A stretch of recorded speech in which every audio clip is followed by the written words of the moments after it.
বৃষ্টি মানেই হচ্ছে আমাদের বাঙালিদের জন্য খিচুড়ি।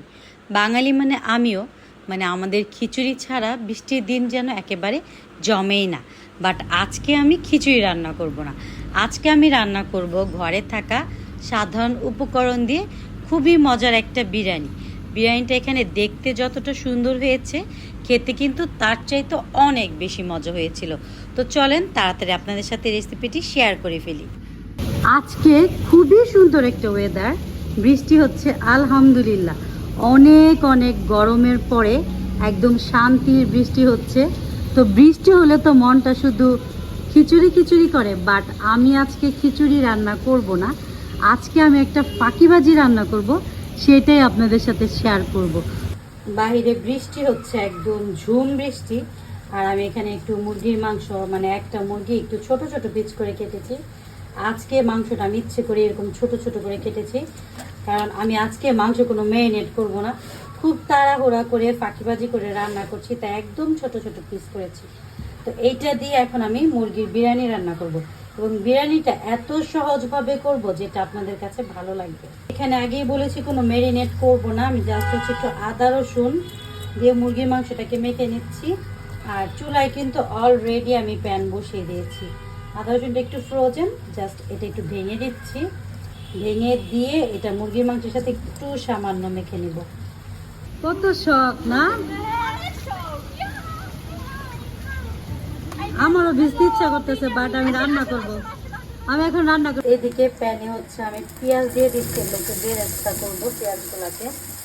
এদিকে পেঁয়াজগুলাকে বেরেস্তা করে আমি উঠিয়ে রাখবো, আর এই তেলে হচ্ছে আমি কিছু আলু ভেজে নিব। এখানে কিন্তু যে আমার আলুটা ভাজার পরে তেল ছিল, ওই তেলে আমি আবার একটু পেঁয়াজ দিয়ে দিয়েছি, আর এখন দিব হচ্ছে গরম মশলা। এটা দিয়ে একটু ভালো মতো ভেজে নিব। আর আজকে বিরিয়ানিতে আমি কোনো মানে বিরিয়ানির মশলা ইউজ করবো না, সব সাধারণভাবে রান্না করব। এখন এখানে দিব হচ্ছে আস্ত জিরা। তো আমাদের নানি দাদিরা কিন্তু আগের দিনে এত বিরিয়ানি মশলা দিয়ে বিরিয়ানি রান্না করতো না, এইভাবেই সাধারণভাবে রান্না করতো, বাট খেতে কিন্তু অনেক ভালো লাগতো। আমি আজকে আমার নানি দাদিদের মতো হচ্ছে ঘরে থাকা সব মশলা দিয়ে সাধারণ একটা বিরিয়ানি রান্না করছি। একটু ভাজা ভাজা হলে এখন দিয়ে দিব যে মাংসটা থেকে একটু পানি ছেড়েছে, আদা রসুন দিয়েছি তাই।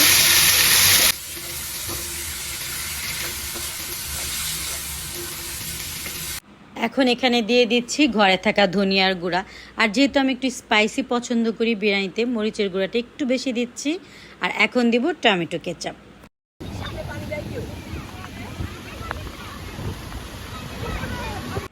এখন পর্যন্ত কিন্তু বাইরে অনেক বৃষ্টি হচ্ছে, তো বাইরে অনেক ঝুম বৃষ্টি হচ্ছে, আর আমি মনের সুখে রান্না করছি। এদিকে কিন্তু আমার বিরিয়ানির মাংসটা অনেকটাই কষানো হয়ে গেছে।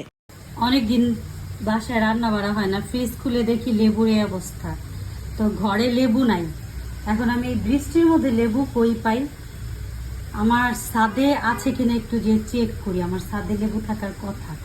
এদিকে কিন্তু মাংসটা একদম পুরোপুরি কষানো হয়ে গেছে, আর এখন এখানে অ্যাড করে দেবো যে ভেজে রাখা আলুগুলো। তো আলুটা দেওয়ার পরে আমি মাংসটা আর একটু কষাবো, আর এই ফাঁকে আমি একটু আবার ছাদ থেকে লেবু নিয়ে আসি। তো আমি খুব সাবধানে যাচ্ছি। তো এই লেবুটা বড় হয়েছে কিনা আল্লাহ জানে, মানে একদম পরিপূর্ণ হয়েছে কিনা। আমি আরও কয়েকদিন পরে পারতে চেয়েছিলাম, আর আমার গাছের প্রথম লেবু এবছরের। বিসমিল্লাহ পারি, বিসমিল্লাহ। এই দেখেন যে গাছ বুনলে কত সুবিধা, মানে আমার ঘরে লেবু নাই, আমি বৃষ্টির মধ্যে ছাদ থেকে লেবু নিয়ে যাচ্ছি, কারণ লেবু ছাড়া আমি টক দই কীভাবে বানাবো, এখন আমি এটা দিয়ে টক দই বানাবো। তো এখানে যে লেবুটা কেটে নিলাম, আর মাশাআল্লাহ এত সুন্দর স্মেল, একদম তাজা গাছ থেকে পাড়া। তো এখানে হচ্ছে আমি টক দই বানাবো, আর 2 পিস দিব, আর 2 পিস হচ্ছে রিকুর জন্য রাখবো, কারণ গাছের প্রথম লেবু ও আবার খুব পছন্দ করে।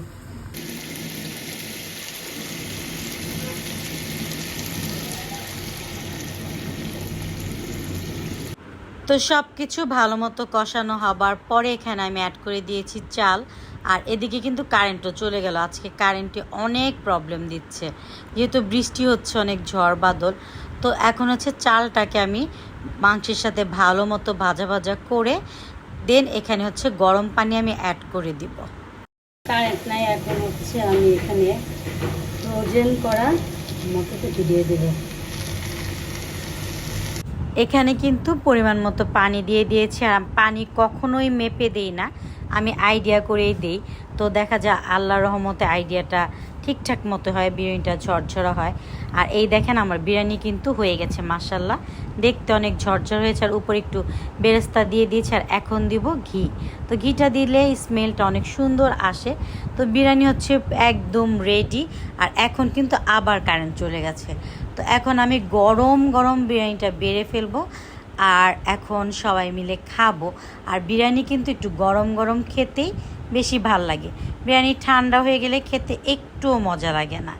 এই তো এদিকে হচ্ছে বেড়ে নিয়েছি, আর আমি তো একটু প্লেট সাজুগুজু করে নিতে সবসময় পছন্দ করি।